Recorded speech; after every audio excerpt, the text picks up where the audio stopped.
Si Inday ngayon, parang pinababayaan niya na puruhan ng mga taong nasa, mahal niya. Mahal ni Kuting. Actually, ma'am, mga kababayan, you can see the parallelism sa nangyari sa akin at kay Sarah. For 6 years, ginamit nila ako nitong mag-asawang ito. 6 years. Ako naman, hindi nyo ako kailangan bayaran because it is my advocacy. I am true and faithful to my cause to free the Filipino people from the evil clutches of Smartmatic. Yun lang yung nasa puso ko. God can kill me right now kung hindi yun yung totoo. I can swear that. God can kill me right now kung hindi yung nasa puso ko. We need to be free from Smartmatic kung gusto natin mabawi yung kinabukasan ng ating mga anak at mga apo. For you and for me. Now, for 6 years, I was there. I served them. I helped them. Walang kondisyon. Sa inyo, ma'am. Nandun kayo. But at the end of the day, yun na nga. But not you because they hate you so much. So, binenta ko kay Smartmatic. In the same way, nakikita ko yan kay Sarah kayo. Ginamit si Sarah at that time because kung tumakbo si Sarah presidente, I tell you, hindi mananalo si Bongbong Marcos. Bongbong Matic. Hindi siya mananalo. Si Sarah ang mananalo. Alam natin lahat yan. Kung hindi nag-slide down si Sarah, walang Bongbong Matic na presidente. Bongbong Matic. Si Sarah ang mananalo. But Sarah made the ultimate sacrifice. Bumaba siya ng pwesto, nag-tandem sila. Nabudol din si Sarah, nabudol. Ito, yun na nga ma'am, mga kababayan, budol muli. Hindi lang Bongbong Matic, budol muli. Okay. Yeah. So, ngayon, nakikita mo, pinagpipistahan si Sarah doon sa confidential funds. By its nature, ang confidential funds is not wrong. Dati alam ko, may isang presidente, ginagamit niya yung confidential funds, pambayad ng blood money ng ating mga kababayan na nahaharap sa bitay sa Middle East. Yeah. And he did not complain. I knew about it. I was congressman at that time, but I did not complain. Because yung confidential funds na yun, assuming loose yung control ng Commission on Audit, hindi siya nakukontrol. But it served a purpose. Hindi yung confidential fund, yung iba pang pondo ginamit din para may pang-blood money, para maisalba yung buhay ng ating kababayan na nahaharap sa bitay sa Middle East. Because one thing to save them is to pay blood money. And blood money is not cheap. Hindi cheap yun.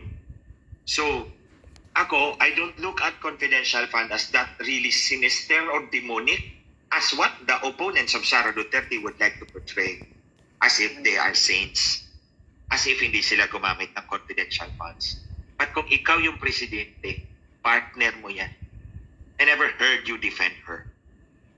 Wala akong narinig eh. Hindi dinipinsan eh. Kumbaga nilaglag niya. Nilaglag niya after ginamit. Si Sarah, true. Nilaglag after ginamit. In the same way, nilaglag ako after ginamit. So, user-friendly. What term can I describe it next? User-friendly. Nilaglag after ginamit. Yeah. And so, also, yun yung nakikita ko. Kasi, ma'am, mga kababayan, they need to destroy Sarah. Otherwise, walang chance si T. Yeah, si Tambaluslos. Wala naman talaga siyang appeal. I mean, ngayon, mamaya babodyakin ko yung mga yan pagtatapos natin. Ma'am, wait lang. Si Tambaluslos, nandun din yung abogado niya sa meeting ni Smartmatic sa una, noong December 10, 2021. Nandun din. So kasabot si Tambaluslos dyan sa Smartmatic. Kasabot siya dyan kasi nagpadala siya ng abogado doon eh. If you look at my affidavit, merong isang unang meeting noong December 10, 2021. I remember the date because it's in my phone. Yes. December 10, 2021, sinabi ng secretary ni Lisa Marcos, ni-request ka ni Lam na pumunta doon sa meeting ng Smartmatic sa 5600 South Superhighway corner, anong street yon. So, the next day, hindi ako nakapunta. Nalaman ko, ang kaibigan ko nandoon. Sabi niya, ito yung mga taong nandun. Ay, nandun yung abogado ni Tambaloslos. So, kasama siya dyan. Kasama siya. Definitely, malinaw para sikat ng araw na ngayon, tinatrabaho na nila ang 2028, actually, 2025 and 2028 election.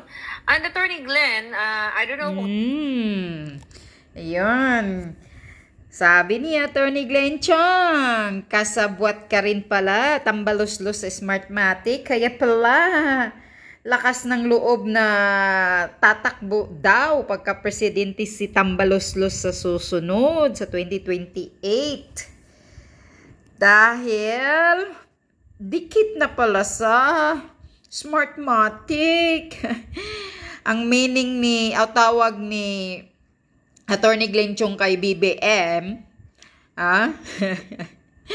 Bongbong Matik, Bongbong Matik, budul-budul muli, meaning ng BBM, budul-budul muli at Bongbong Matik. Ayan. Yon ang sinasabi ni Attorney Glenn Chong.